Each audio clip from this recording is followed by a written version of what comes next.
روزے رکھ کے پوری زندگی ڈاکٹر صاحب خود جھوٹ بولتے رہے، اور سب سے بڑا جھوٹ شرک ہے۔ یہ وحدت الوجود کی ساری کائنات اللہ کی ذات کا حصہ کیا معمولی جھوٹ ہے؟ اور یہ کہنا کہ عبد القادر جیلانی کی روح آ جاتی ہے مدد کرنے کے لیے، آپ نے پکارنا نہیں ہے، پکارنا صرف اللہ کو ہے۔ اللہ تعالیٰ پھر عبد القادر جیلانی کی روح کو بھیجے گا یا کسی اور کی روح کو بھیج دے، وہ تو اللہ کا کام ہے، جس کی روح کے ذریعے آپ کی مدد کر دے۔ بتاؤ کتنا بڑا جھوٹ ہے۔ پھر کتنا بڑا جھوٹ شاہ ولی اللہ نے بولا حجت اللہ البالغہ کے اندر کہ کچھ فرشتہ صفت انسان ہوتے ہیں، جب مرتے ہیں تو ملائکہ کے اندر شامل ہو جاتے ہیں، کاروبار دنیا چلاتے ہیں۔ کتنا بڑا جھوٹ، کتنا بڑا جھوٹ، قرآن و حدیث کا انکار۔ اور ڈاکٹر سرار نے اس کا حوالہ دیا اور کہتے ہیں کہ قرآن و حدیث میں مجھے ایسی بات نہیں ملی، لیکن شاہ ولی اللہ کی بات کو میں ردی کی ٹوکری میں پھینک دوں؟ کہتے ہیں میرے نزدیک حجت ہے۔ اندازہ لگائیے، قرآن کے مقابلے میں ایک بات ہے تو وہ کہتا ہے میرے لیے حجت ہے۔ تو پھر جو رافضی کہتے ہیں حجت اللہ خمینی کو، قرآن و حدیث کے خلاف کتنی باتیں مانتے ہیں تو اس کو حجت کہتے ہیں، تو پھر ان کا کیا قصور ہے بتائیے۔ اسی طریقے سے اتنا بڑا جھوٹ بولا ڈاکٹر اسرار صاحب نے، کہتے ہیں کہ آخر ایک وقت ایسا آ جائے گا آخر کہ جہنم بھی ختم کر دی جائے گی، اور پھر اس سے بھی پتہ نہیں اتنا بعد میں ایک آخر وقت ایسا آ جائے گا کہ جنت بھی ختم کی جائے گی، اور روحیں جو جہاں سے نکلی تھیں، پھر اللہ کی طرف اشارہ کرتے ہیں کہ اللہ ہی کے اندر سے نکلی یہ روحیں تھیں، نوری یہ پیدائش ہے، اور اس کے بعد اللہ ہی کے اندر واپس چلی جائیں گے۔ بتاؤ اس سے بڑا کوئی جھوٹ اس کائنات کے اندر ہو سکتا ہے؟ زمین پھٹ جائے، آسمان پھٹ جائے اور زمین شک ہو جائے تو بعید نہیں، اتنا بڑا جھوٹ اس نے بولا ہے۔ اس کے جھوٹ کی جو فہرست ہے نا وہ بہت لمبی ہے، یقین کیجیے۔ ہر چیز میں اس نے درمیانی روش اختیار کی ہے، حق اور باطل کے درمیان چلنے کی کوشش کی ہے، اور اپنی طرف سے سمجھدار بن کے کہ میں نے مسئلے کا حل کر دیا۔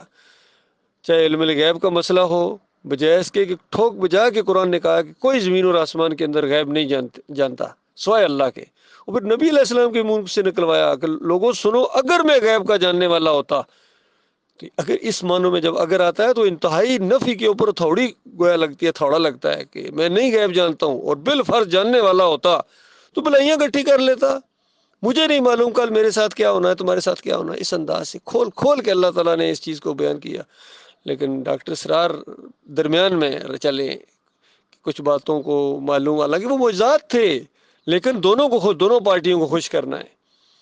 اس کی اسی طرح نور اور بشر تھے، درمیانی راستہ اختیار، نور بھی تھے اور بشر بھی تھے، دونوں پارٹیوں کو خوش کرو۔ اس طرح لوگ خوش ہو بھی جائیں تو کیا تمہیں ملے گا؟ اصل میں تو شیطان تالیاں بجاتا ہوگا کہ حضرت صاحب نے بس ایسا موقف اختیار کیا ہے۔ تو ان سارے جھوٹوں نے مل کے اللہ کے دین کو یہ تماشا بنایا ہوا ہے۔ پھر ان کی شاگرد، ظاہری بات ہے استاد جن کا اتنا بڑا جھوٹا ہو، پھر آگے شاگرد اسی کے راستے پر چلیں، اس کے راستے پر چلنے کی جب دعائیں مانگیں، رحم اللہ علیہ کہیں، تو پھر ظاہری بات ہے وہ بھی کتنا جھوٹ بولیں گے۔ علی انجینئر کتنا جھوٹ بولتا ہے صحابہ کرام کے بارے میں، امیر معاویہ رضی اللہ عنہ کے اوپر، ان کے خاندان کے اوپر کس طرح یہ اپنا زہر اگلتا ہے۔ اس سے پہلے مودودی صاحب زہر اگل چکے ہیں خلافت و ملوکیت کے اندر۔ تو یہ سارے جھوٹے، مودودی صاحب کہتے ہیں قبر والے کو آپ مت پکارو، ہو سکتا ہے کہ وہ کہیں اور تشریف لے گئے ہوں، وہاں قبر میں موجود ہی نہ ہو رہا، بغیر حضرت کے آپ پکارے جا رہے ہیں۔ اور یہ بھی ممکن ہے کہ قبر میں تشریف فرما ہوں اور وہ اللہ کے ساتھ لو لگائے، آپ ڈسٹرب کر رہے ہیں ان کو۔ کتنا بڑا جھوٹ، کتنا بڑا جھوٹ مودودی صاحب نے گڑا رسالہ مسائل الساسوم کے اندر۔ پھر کہتے ہیں نبی علیہ السلام کی حیات اور وفات کے بارے میں کوئی عقیدہ نہ رکھو۔ ہو سکتا ہے تم حیات کا عقیدہ رکھ کے کہ قبر میں زندہ ہے تم اس کی تبلیغ کرو، ہو سکتا ہے وفات ہوں، پھر کیا کرو گے؟ اور اگر تم نے وفات کا عقیدہ رکھ کے پرچار کیا، تبلیغ کی کہ یہاں قبر میں زندہ نہیں ہے، وہ تو جنت میں زندہ ہے، تو اگر قبر میں زندہ ہو تو پھر کیا کرو گے؟ اس طرح جھوٹ بول کے انہوں نے حق اور باطل کو آپس میں ملا دیا، صحابہ اکرام کو گویا خطرے میں ڈال دیا، خاص کر ابو بکر صدیق کو خطرے میں ڈال دیا نعوذ باللہ اپنے خیال سے، جنہوں نے یہ اعلان کیا تھا کہ سنو الا من کان منکم یعبد محمد فان محمد قد مات۔ اس طرح اعلان کیا، ابھی نبی علیہ السلام کی میت دفن بھی نہیں ہوئی تھی، اس طرح اعلان کیا، کیونکہ ان کو فہم و فراست اللہ نے دیا تھا کہ آج اگر کوئی وفات نہیں مانے گا تو اس کو معبود مانے گا، بعد میں معبود بننے کا یہ عقیدہ ہے۔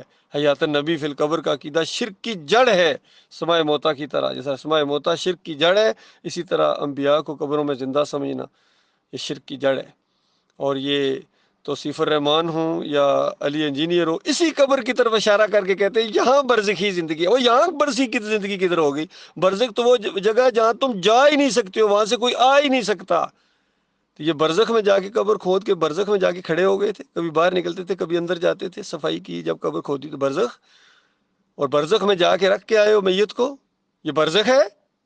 برزخ تو وہ ہے جہاں سے روحیں لے جائی جاتی ہیں، فرشتے روح قبض کرتے ہیں، تو وہ بس درمیان میں ایک پردہ آڑ ایسی چیز کو کہتے ہیں برزخ، جس کو پار نہ کیا جا سکے، دوسری طرف آ نہ سکے۔ ایک جس طرح ہمارے لیے وہ برزخ ہے، ان کے لیے ہم برزخ ہیں، نہ وہ ادھر آ سکتے ہیں نہ ہم ادھر جا سکتے ہیں۔ درمیان میں ایک پردہ ہے، مضبوط پردہ ہے، قیامت کے دن تک کوئی نہیں اس پردے کو جو ہے نا وہ توڑ سکتا یا اس کو عبور نہیں کر سکتا ہے۔ تو لیکن یہ سارے ایسی عقیدے کے، پھر طارق جمیل کے جھوٹ تو اس زمین اور آسمان کے اندر گویا اس کے نے مقابلہ کیا اشرف علی تھانوی کے ساتھ کہ کون زیادہ جھوٹا ہے، لیکن ابھی اتنا اس نے جھوٹ نہیں بولا جتنا اشرف علی تھانوی جھوٹ بول کے گئے ہیں۔ ابھی اور محنت کرنی پڑے گی ان کو بھی، تقی عثمانی کو بھی، فضل الرحمان کو بھی، منور سلطان کو بھی، قاری خلیل الرحمان کو بھی۔ قاری خلیل الرحمان کہتے ہیں لی ساجدین قرآن کی نص ہے، اندازہ لگائیے، یہ نص ہے قرآن کی۔ حالانکہ نص تو وہ عقائد ہیں جو انبیاء کے بارے میں ہیں کہ سورہ مریم کی 58 نمبر آیت ہے، سورہ آل عمران کی 80 نمبر آیت ہے، اور بھی بے شمار آیتیں ہم نے احکام القرآن کے اندر وہ ساری آیتوں کو حوالہ دیا ہے کہ نص تو یہ ہے کہ تمام انبیاء اللہ کو سجدہ کرتے تھے، اسی کی تعلیم دیتے تھے، یہ نص ہے۔ تو وہ کہتے ہیں نہیں۔ پھر محمد حنیف نے کتنا بڑا جھوٹ بولا، کہتے ہیں کہ اللہ کا حکم تھا کہ یوسف علیہ السلام کو سجدہ کرو، وہ بے ایمان بتاؤ کہاں ہے، 8 سال اس سے پوچھتے رہے کہاں ہے، نہیں بتا سکا ہے، اور اسی شرک پر مر گیا۔ پھر کہتا ہے اللہ کی مشیت یہی تھی، گویا یہ پاس بیٹھا ہوا تھا۔ پھر کہتا ہے اللہ خوش ہو گیا، جیسے یہ بالکل وہی والی بات ہے کہ یہ تو اللہ کے ساتھ کھیلے ہوئے لگتے ہیں، اس طرح اللہ کا مذاق اڑایا، نے جھوٹ بولا۔ تو سارے جھوٹوں نے، اور سب سے بڑے جھوٹے جو اس کائنات میں گزرے ہیں وہ ہیں صوفی، عبد القادر جیلانی، محی الدین چشتی، علی اجویری، مجدد الافسانی، ان کی کتابیں پڑھو، جھوٹ کے پلندے ہیں۔ اور ایسا شیطان نے وار کیا اس امت کے اوپر دماغ بنانے کے لیے، شیطان کے وار کو سمجھو اللہ کے بندو، جھوٹی کہانی گھڑی گئی کہ عبد القادر جیلانی جب چھوٹے تھے تو ماں نے وصیت کی بیٹے جھوٹ نہیں بولنا ہے، اور پھر قافلے نے، ڈاکوؤں نے حملہ کیا قافلے کے اوپر، اور جب انہوں نے پوچھا کس کے پاس کیا ہے ذرا تلاشی دو، تو عبد القادر جیلانی کی تلاشی جب لید کچھ بھی نہیں نکلا، اور پھر کہا لڑکے ہے تیرے پاس کچھ؟ اس نے کہا ہاں میرے پاس اتنے دینار ہیں۔ کہاں ہیں؟ وہ سلائی کیے ہوئے نکل آئے وہاں سے کہیں اندر کسی پانچے کے اندر یا کسی جگہ۔ تو ڈاکوؤں کے سردار نے کہا کہ بچے یہ تو نے چھپا کیوں نہیں لیے، ہمیں تو پتہ ہی نہیں چل رہا تھا۔ اس نے کہا نہیں میری ماں نے وصیت کی تھی کہ جھوٹ نہیں بولنا۔ اندازہ لگا اتنا بڑا بیوقوف، بچپن میں اتنا بڑا بیوقوف تھا۔ حالانکہ کوئی کسی کے گھر میں بھی اگر ڈاکو چور آ جائے اور کہیں نکالو تو کہیں اگر بہت ہی چھپا کی کوئی رقم رکھی تو بندہ نہیں بتاتا ہے، یہاں سچ بولنے کا کون سا موقع ہے؟ انتہائی جو پرلے درجے کا بیوقوف ہوگا وہ یہ انداز کرے گا۔ حالانکہ یہ اگر سچی کہانی بھی ہوتی تب بھی انتہائی بیوقوف تھا عبد القادر جیلانی، لیکن ویسے تو یہ جھوٹ گڑا گیا، جس طرح یہ کہ 12 سال کی کشتی زندہ ہو گئی، یہ ہو گیا، وہ سب جھوٹے قصے انہوں نے پھیلائے ہوئے، ہر جگہ جھوٹ بول بول کے انہوں نے پوری زمین بھر دی شرک اور کفر سے۔ اب لاکھوں کو نہیں، کروڑوں میں کوئی ایک مومن ہو جو قرآنی مومن ہے۔ اس لیے قرآن کا اسلام اور ہے، علی انجینئر کا، ڈاکٹر اسرار کا، مودودی کا، صوفیوں کا اسلام اور ہے۔